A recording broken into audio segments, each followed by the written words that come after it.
Eh oui, forcément, il faut pas de jaloux. Il faut pas de jaloux. Et donc ce soir, et oui, on va créer une toute nouvelle émission. Si je balance mon micro par terre, ça va pas le faire. C'est donc l'heure du La Foot Club. Et oui, La Foot Club qui se crée. Alors c'est l'équivalent bien sûr de ce qu'on avait à l'époque, hein. Souvenez-vous du Monday Night Football. Sauf que là, La Foot Club aura lieu tous les jours. Ce sera une émission qui aura lieu dans la soirée, aux alentours de 22 heures. Donc vous pourrez tranquillement savourer tout ça. C'est une forme de bilan. Des fois, ça sera des actualités, ça sera des sujets, ça sera. On essaiera, voilà, de voir ce qui se passe dans notre bon vieux monde du monde footballistique. Voilà, tout simplement. Alors ce soir, qu'allons-nous parler? Eh bien, nous allons parler tout d'abord, bien sûr, nous allons faire un petit résumé de la Ligue 1 avec, enfin, finalement, les moments les plus intéressants avec, bien sûr, le classement général, etc., etc. On reviendra également sur l'information principale du week-end, c'est-à-dire le départ, enfin, la mise à pied, pardon, c'est même pas le départ, c'est la mise à pied de Claude Puel. Alors, est-ce que c'était prémédité? Est-ce que il faut imaginer ça comme qui peut remplacer? Alors, on parle beaucoup de Pascal Duprat, notamment, que j'ai mis en filigrane. Mais concrètement, qu'est-ce qu'il faut faire aujourd'hui pour l'AS Saint-Etienne? On ira ensuite voir le Paris Saint-Germain qui a encore été extrêmement décevant du côté bien du Racing Club de Lens. Et donc, eh bien, la question, j'ai mis Zinedine Zidane dans l'histoire, est-ce que concrètement, cette équipe, c'est une équipe FIFA, elle est tout simplement inentraînable? Et enfin, on viendra voir justement le Paris Saint-Germain contre le FC Bruges avec une question simple, ce match est-il plus qu'un match amical? Puisque vous le savez, les deux équipes, enfin le PSG lui est déjà qualifié, donc ne peut pas être rejoint et ne pourra pas atteindre la première place. Voilà, allez c'est parti donc, on va commencer tout de suite avec le premier sujet de la soirée, avec donc le résumé de la Ligue 1 et de ce qui s'est passé. Alors on va noter, moi j'ai noté 4 faits importants en tout cas. Alors, 4 faits évidemment qui auront des conséquences sur ce qui va se passer par la suite, mais on notera bien évidemment que les Lyonnais et les Bordelais se sont quittés sur le score de 2 buts partout, avec notamment une égalisation à chaque fois des Bordelais, ça quand même. Je ne l'ai pas noté, mais également donc, que Jean-Louis Leca, ça il faut le dire, a été très très bon du côté de Lens, notamment contre le Paris Saint-Germain, et on peut noter quand même la désillusion du côté lensois. Rennes qui bat donc Saint-Etienne 5 buts à 0 et Marseille qui perd à nouveau au stade Vélodrome avec 2 buts à 1 face à Brest. Alors déjà on va commencer tout de suite avec les deux matchs que j'ai suivis sur le haut concrètement avec bien sûr alors d'abord du côté de Bordeaux et de Lyon. Je vais pas vous mentir, les Lyonnais, alors certes vous avez du caractère, vous avez de l'envie, vous avez du caractère, vous avez beaucoup de choses à montrer dans ce que vous avez fait. Offensivement, vous avez quand même des qualités, hein, mais depuis quelque temps, on ne peut pas dire que vous êtes, on va dire, assez flamboyant. Et si j'ai envie de donner un exemple plus concret, vous n'êtes surtout pas flamboyant d'un point de vue défensif. C'est-à-dire, là, vous avez perdu en plus de Jason Denayer, vous avez un Jérôme Boateng qui a pas l'air à 100% et qui malheureusement n'arrive pas à retrouver un rythme. Beaucoup de Sergio Ramos qui lui complètement est aux abonnés absents. D'ailleurs, on reviendra d'ailleurs durant la semaine par rapport à Sergio Ramos. Donc, comment gérer Sergio Ramos dans cette histoire? Mais concrètement, c'est vrai que défensivement, vous m'inquiétez beaucoup. Vous faites des erreurs défensives qui honnêtement ne vaut pas le statut que vous méritez du côté bien de Lyon. Voilà, quand vous êtes olympique lyonnais, vous devriez littéralement être une équipe dominante et qui devrait asseoir vos adversaires.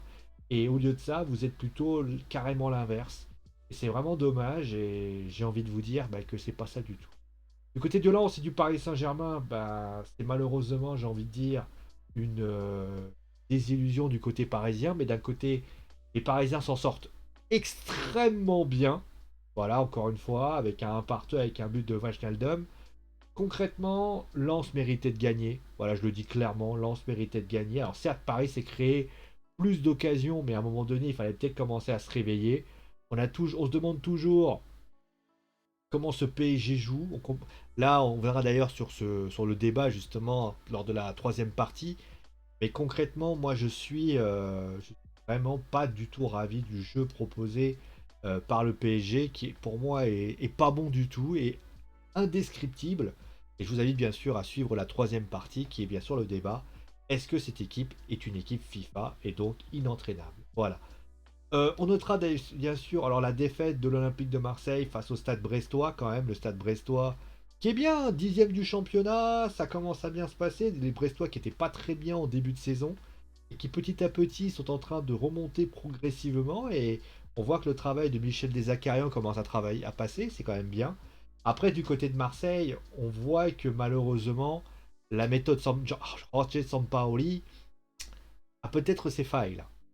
On l'a vu, c'est très très beau, le côté déséquilibre, le côté voilà, mais c'est vrai que malheureusement, le côté déséquilibre, il a aussi ses problèmes parce que il met pas de latéraux, il met les Lave très loin.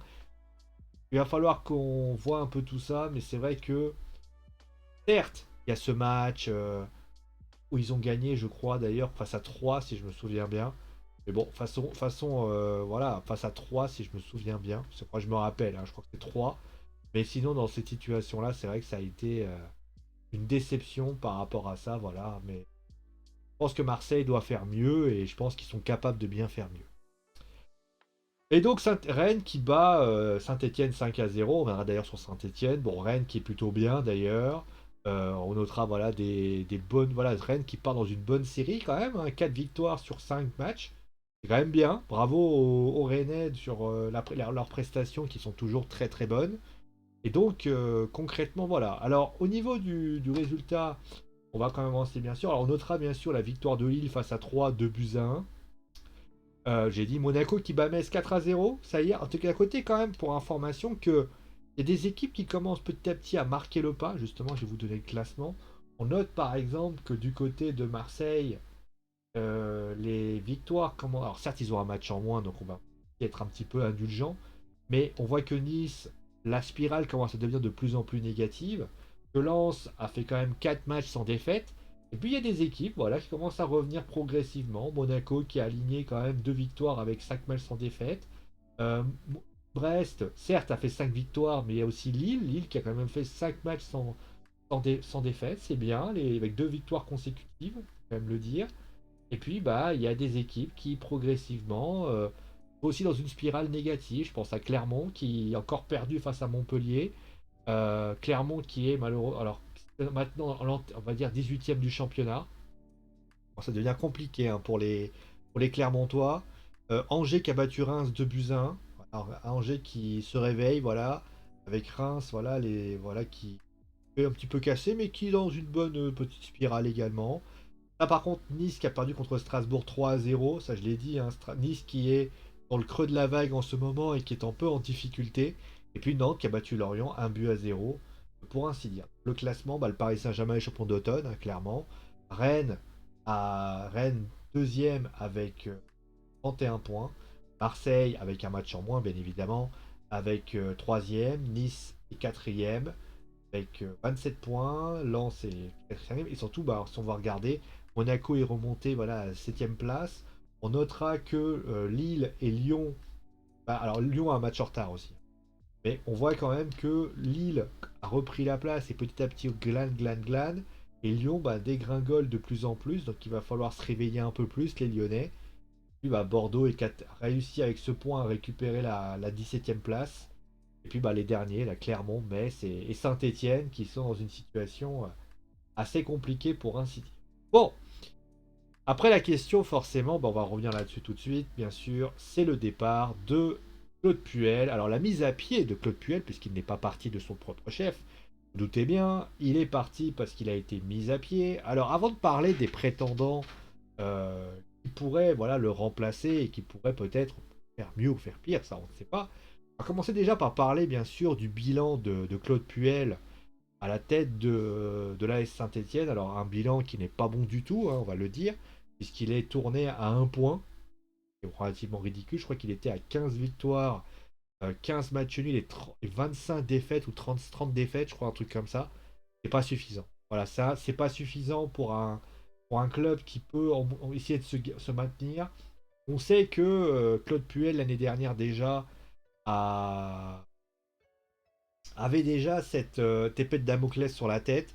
Il avait réussi par des petits coups de Trafalgar à réussir à maintenir le club et ça il faut quand même lui. D'ailleurs, il faut quand même rappeler une chose très importante. Hein, Claude Puel a quand même réussi à maintenir le club. Souvenez-vous, quand je crois que c'était, je sais plus qui avait remplacé Jean-Louis Gasset à ce moment-là. Claude Puel était venu, il a maintenu le club 2 fois dans des situations que moi, de mon point de vue, c'est quand même assez chaotique. Donc voilà. Et cette année, bah, c'est vrai qu'ils avaient eu un léger mieux, les Stéphanois. Notamment, ils avaient réussi notamment un match nul face à Angers, souvenez-vous, avec bon, là, c'est dans la circonstance que l'on connaît, avec tout ça. Et puis, bah, il y a eu aussi bah, les difficultés qui étaient en début de saison. Ils avaient réussi 2 victoires consécutives. Ils avaient l'air d'avoir une nouvelle dynamique. Ils n'avaient pas fait des mauvais matchs, notamment au milieu de semaine. Je ne sais plus contre qui. Ils n'avaient pas fait un mauvais match. Et puis, bah, malheureusement, patatrac. Là, là, il y a eu ce 5-0 contre Rennes. Alors, est-ce que Claude Puel, est-ce que c'est logique qu'il se fasse dégager comme un malpropre?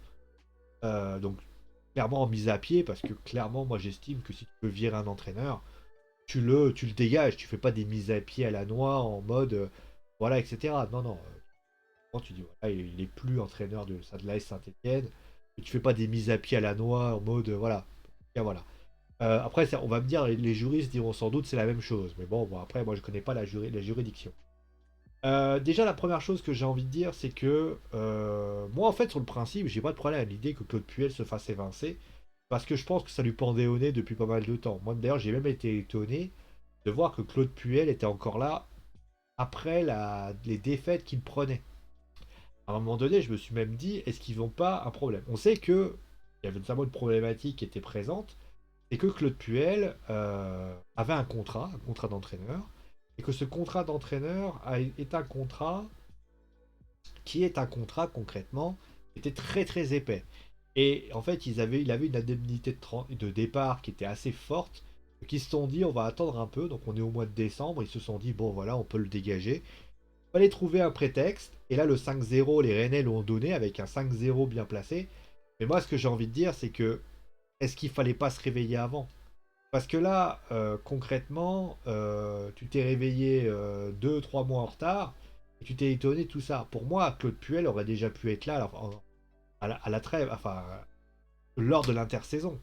Parce que moi, de mon point de vue, concrètement, les joueurs, concrètement, voilà, ils n'ont pas été.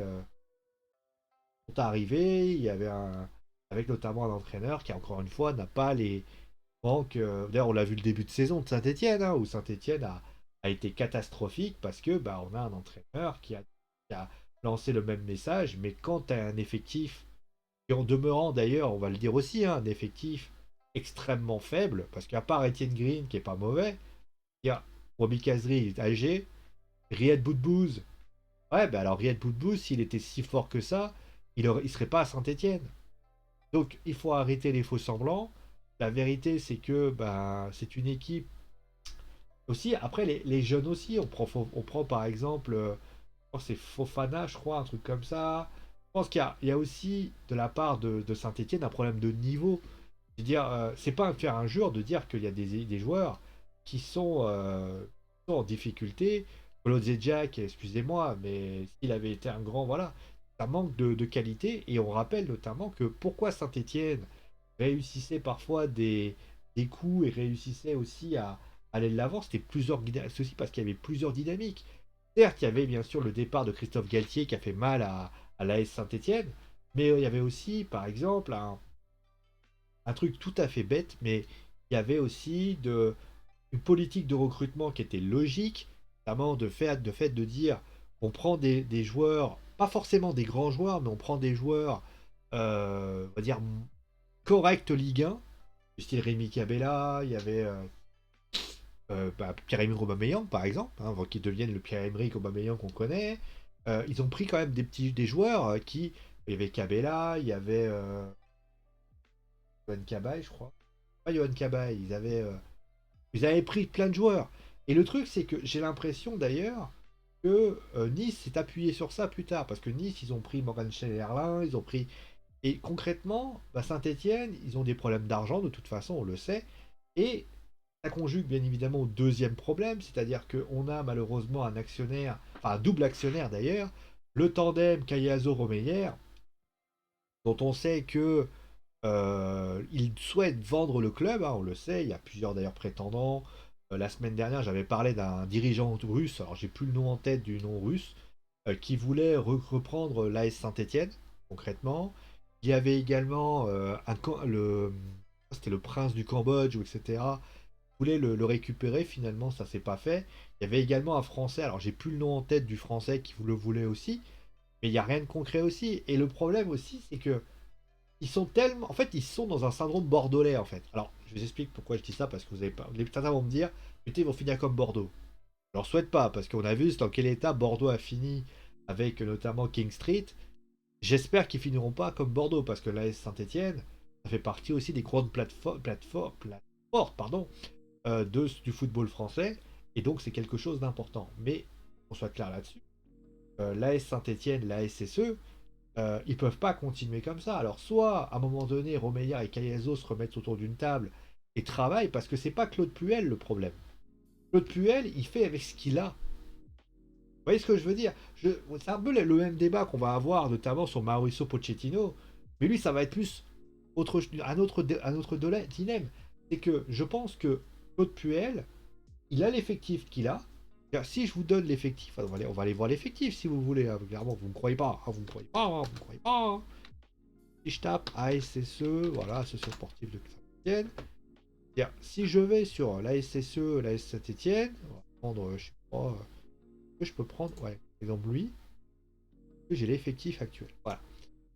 Donc on a Etienne Green, mais sinon on a Kolodjejak, Moukoudi, Boudebouze, Madi Camara. On a quand même, bon, certes on a Adil Aouchiche, mais Adil Aouchiche c'est un petit jeune, il va pas non plus. Youssouf, on peut citer Denis Bouanga, Romain Amouma. Excuse-moi, Romain Amouma, il y a quelques années, on disait que c'était un grand, mais il n'y arrive pas. Denis Bouanga, c'est moi, c'est pas c'est pas des mecs. Tu peux pas t'appuyer sur une dynamique avec lui. Et Yvan Masson, et pour information, je rappelle que l'année dernière, s'il s'en sort, c'est parce que Étienne Green s'en sort. Et pour information, je pense aussi que le départ, alors après, il serait sans doute parti, il y a eu des décisions euh, de la part de la direction, notamment de la part de Claude Puel, par exemple, par rapport à Stéphane Ruffier, qui a été quand même assez étrange. Je pense que du côté bien de Saint-Étienne, il y a des choses qui ont été très mal organisées. Et ils en payent le prix chaque année. Surtout que Romain Molina, d'ailleurs, l'éminent Romain Molina, avait parlé notamment de tous les prêts qu'ils avaient faits. Saint-Etienne est en difficulté financière, on le sait. On le sait que Saint-Etienne a des difficultés sur ce qu'ils doivent faire. Mais le problème, c'est qu'ils doivent. Je pense que ce qu'ils doivent faire maintenant, c'est réfléchir à une politique. Déjà se sauver, déjà on va commencer par là. Et plus important, c'est déjà réfléchir à une politique. J'ai le sentiment qu'il n'y a pas de politique du côté de Saint-Etienne. On attend. En fait, la politique, c'est on attend un actionnaire. Ah oui, mais excusez-moi les enfants, attendre un actionnaire, si l'actionnaire arrive en mai, tu fais quoi? Regardez, par exemple, d'ailleurs, un actionnaire, ça fait pas tout. Regardez Newcastle. Newcastle, ils ont eu un nouvel actionnaire qui va arriver. Alors certes, ils vont récupérer des joueurs en mercato estiva, au mercato hivernal, mais c'est pas parce que tu vas. Voilà, ils sont quand même dans une difficulté quand même assez importante aussi. Bon, on va passer maintenant. Alors, c'est un peu la même problématique, complètement. Parce que, ouais, on a la même problématique. C'est le Paris Saint-Germain. Plus précisément, Mauricio Pochettino. Alors oui, c'est vrai que j'aurais pu mettre les joueurs. Mais concrètement, Mauricio Pochettino. Alors, Mauricio Pochettino, on connaît, c'est notre Mauricio, alors etc. Et pourquoi j'ai décidé de parler de Mauricio Pochettino? Parce que bah, on a encore eu un effet par rapport à ce qui s'est passé. C'est-à-dire que lors de la conférence de presse d'aujourd'hui, un journaliste est venu et lui a posé une question, lui a posé une question tout à fait anodine, hein. Clairement, il n'y avait pas une question piège, c'était pas une question piège, hein, concrètement, hein. Et on lui a dit, voilà, est-ce que concrètement, est-ce que vous seriez prêt à... Est-ce que vous pouvez nous expliquer votre tactique? C'est pas une question, on va dire piège, hein, honnêtement, j'ai connu pire comme question piège, hein, honnêtement. Donc voilà.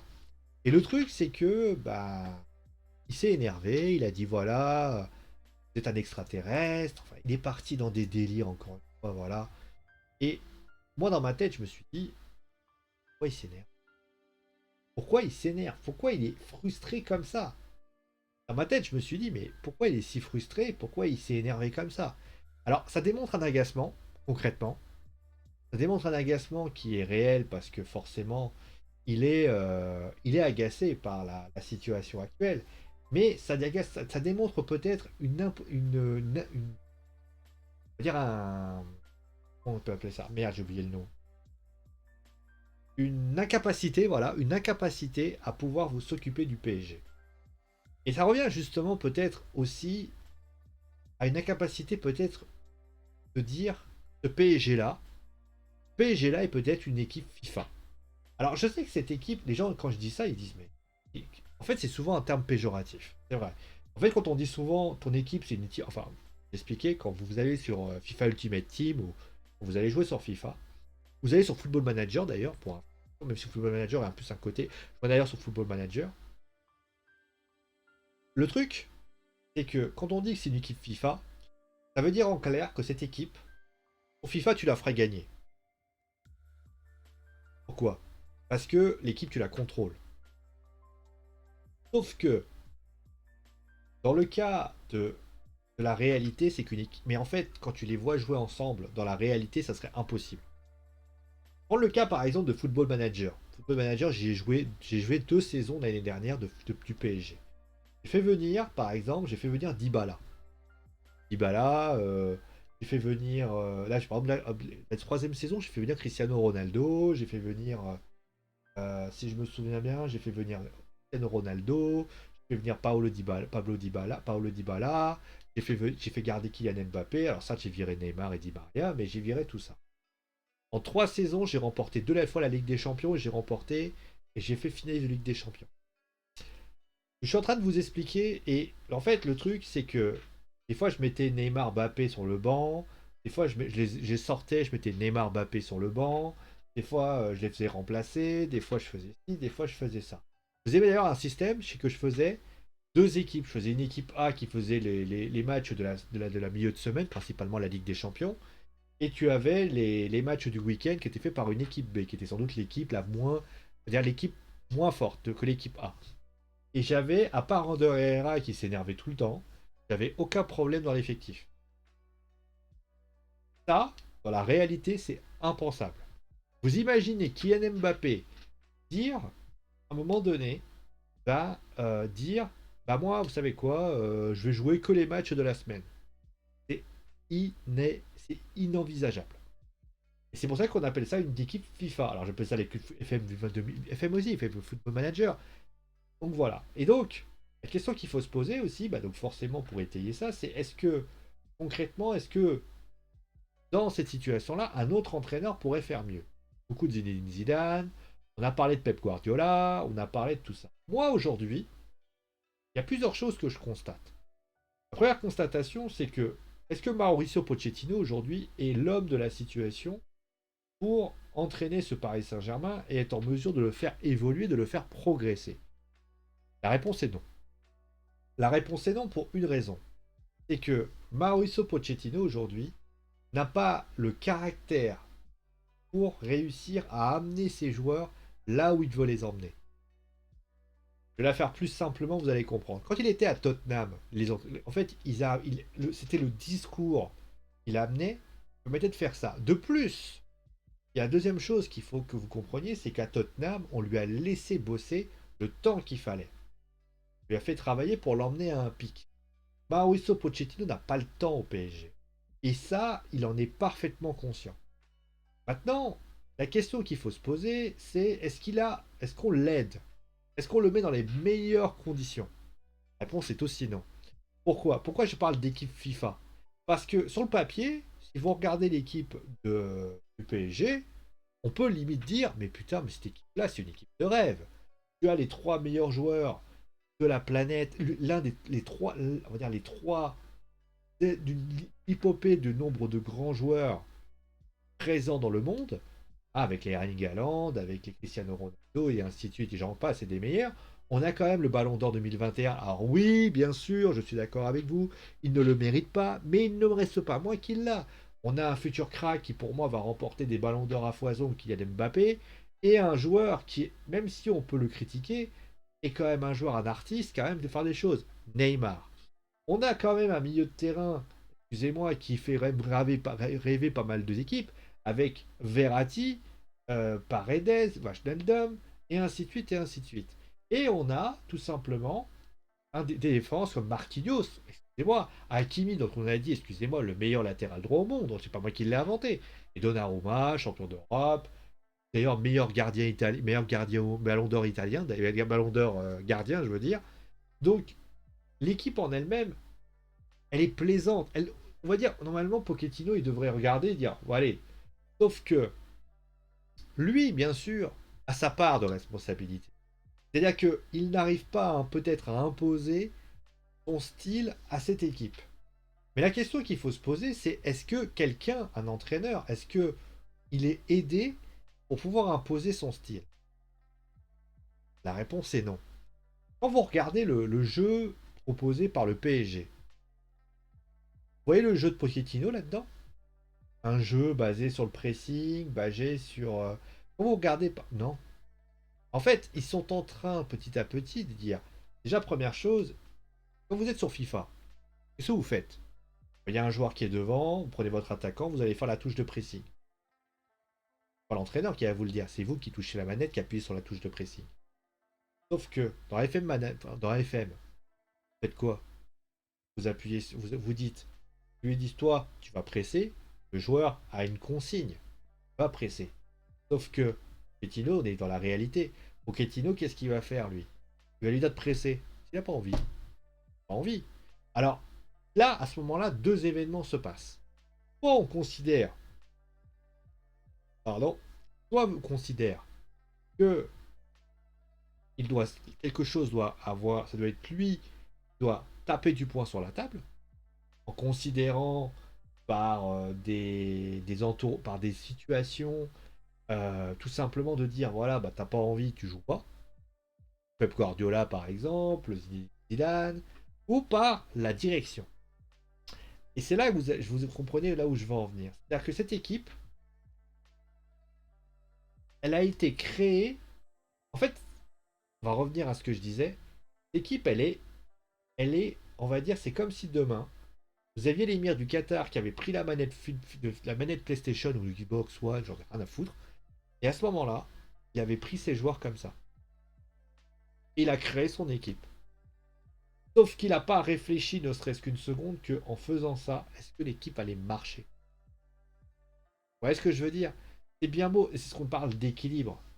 Pochettino, il se retrouve dans une situation où il se dit, mais comment vous voulez que je manque?